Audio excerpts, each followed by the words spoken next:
and they only printed like five. I think they printed like 5,000 books, if I'm not mistaken. And the only reason that the book was released is that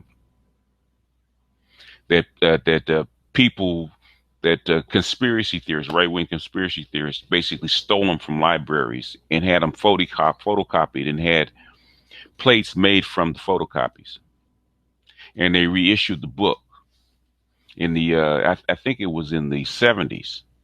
They reissued the book, and he was pissed because he wasn't get paid for it. This was his magnum opus. This was the greatest book that he had ever written, and he didn't care so much about the money, but he cared about the recognition and the fame because this is what he was promised, and he never got it because the book was never supposed to see the light of day. But it did get out, and when they couldn't destroy the book, they made it a conspiracy book. And when they made it, and Quigley helped them by making a conspiracy book because later on he started naming names, and instead of them fighting, they just let people go with it because as long as people were looking for a conspiracy, they weren't looking for the actual blueprint of what the book was actually written for. And picking it up, if you read it, you can read it as a conspiracy book. You really can, because he does kind of lift the skirt of he kind of pulls the curtain back from the wizard, and he does name names, but he names names not to reveal anything. He named names so that people could understand the structure, that who built what, and why they built it, and who they were connected to, and what is the reason that these people actually built the doggone thing, as in accordance to the culture and in accordance to the way the civilization was actually constructed.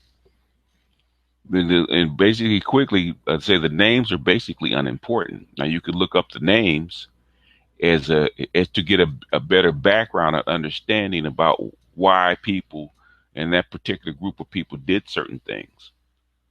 Like if you like Quigley, if you once you read Quigley, he talks about the Russians, you understand what happened and why there was the Soviet Union, and why the Soviet Union, even though it is a communist country, it's still an authoritarian country. Okay, and there's still Russian people, and they respond the same way. Russian people, they just put on a new face on their government, but underneath their culture is still the same. Same thing with the Chinese. That's how come the Chinese communists and the Russian communists didn't really all get along all that well, because they had a completely different civilization, a completely different culture. So when they added communism, the Chinese say it all the time. Um, Communism is the government that we run. Us being Chinese and our culture is who we are. So we're just running communism with Chinese principles. So you ask, how come the Chinese can do capitalism and do it so well? Because they're doing capitalism with Chinese principles. The form of government doesn't matter. The culture matters more than the government. So you say that, so a democracy in the United States and a democracy in the UK are slightly different, which is completely different than a democracy in Germany, and absolutely different than a democracy in Japan. The form of government doesn't matter. The culture that they're running matters. It's like, for instance, if you have, say, if you have say you have a General Motors car, and you have a Cadillac, and you have a, you know, I would name your other kind of car with a big block engine.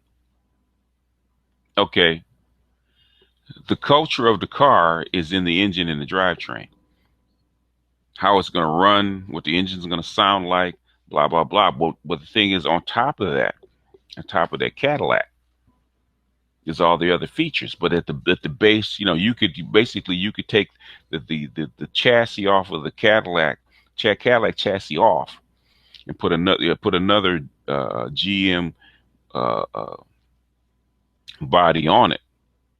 It- It's going to run slightly. It's going to be slightly different because you changed the body, but underneath it's going to basically be the same thing.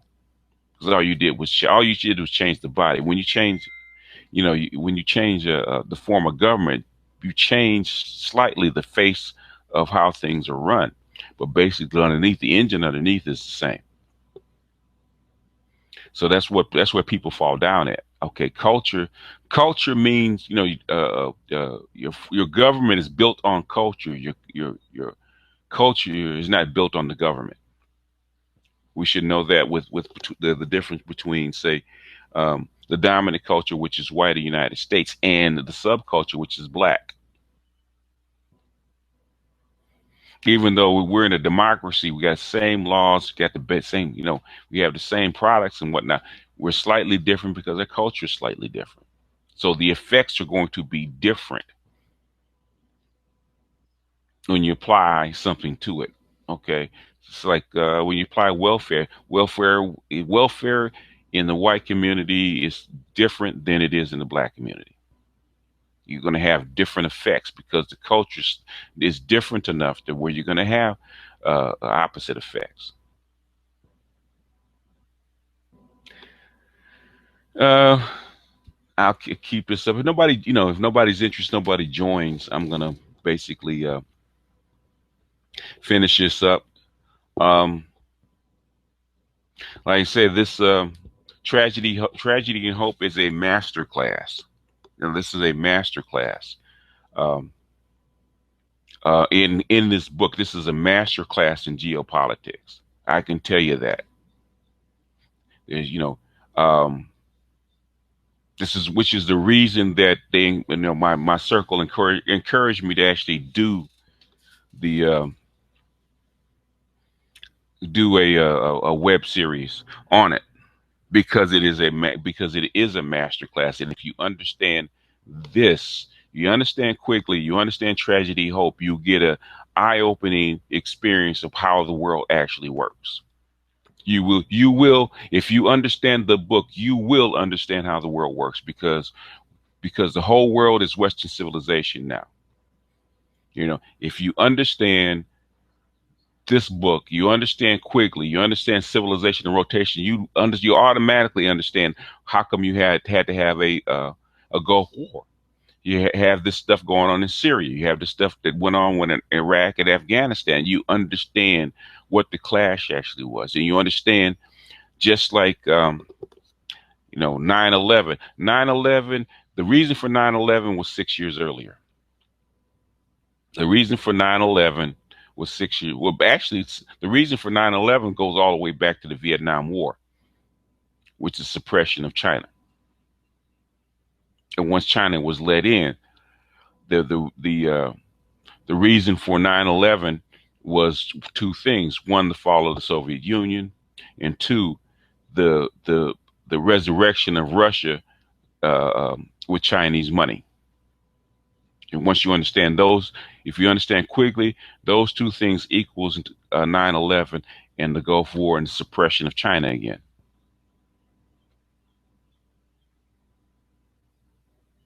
According to Quigley, because Quigley did predict that the Asian pressure or the rise of Asia would happen in the year 2000. He really did. He predicted that. He predicted that in 1963, 1962, according to his calculations. And according to demographics, according to the flow of technology, he said that you're going to get Asian pressure in the year 2000, which is why he did not want China to be included in Western civilization.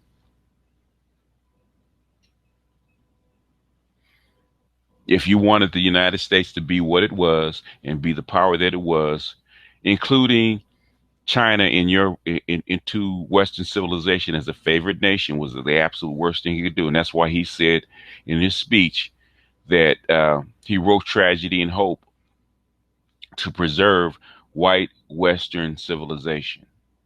And once they made that mistake against his opposition, he said it's finished. In other words, there's nothing you can do about it now because you set off the formula. You set off things in motion that you cannot control. And that's the whole thing about human beings. They think that they can control history.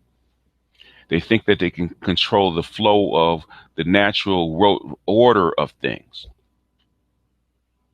which is always a folly, because you think just because things have always been that way that they're always going to be that way, because human beings have such a short lifespan. If you had creatures that could live 10,000 years, then it would be a natural evolution. Just like we live long enough to know that spring, summer, and fall all follow each other in a cycle. Okay, because we live long enough. If we only lived a year, then it would be a mystery to us. Okay, we'd be born in the winter, and it'd be unusual. We think it was weird that all of a sudden it would get increasingly warmer and warmer because we're born in the wintertime and we only live a year. So, we when we're born, we think it's always going to be cold. And when it starts to get warm, we think it's unusual. When it gets hot, we think that the world, things are going to come to the end until it starts to get cool again. And then by the time winter comes back around again and we're almost dead, then we figure out, oh, this is just a cycle. But unfortunately, we don't live in there. We don't live long enough. We don't live 20,000 years to see this cycle rotate every 500 or 600 years. We don't understand that there's a cycle. And if we understand that there's a cycle, then we understand that we're no more in control of that cycle than we are the weather. And once you understand what the cycle is and how civilizations rise and fall and the different cycles that go along with it, then you understand the world. You understand that, okay, if there's a time and place, which the ancients always did. The Gnostic, the Egyptian priests understood that there was a cycle because they wrote all this stuff down. They understood that there was a time and place for everything. So that's what their job was, which is something that we've killed. We've actually killed that kind of wisdom. I think did I put the link up? I put the link. Yeah, I put the link in.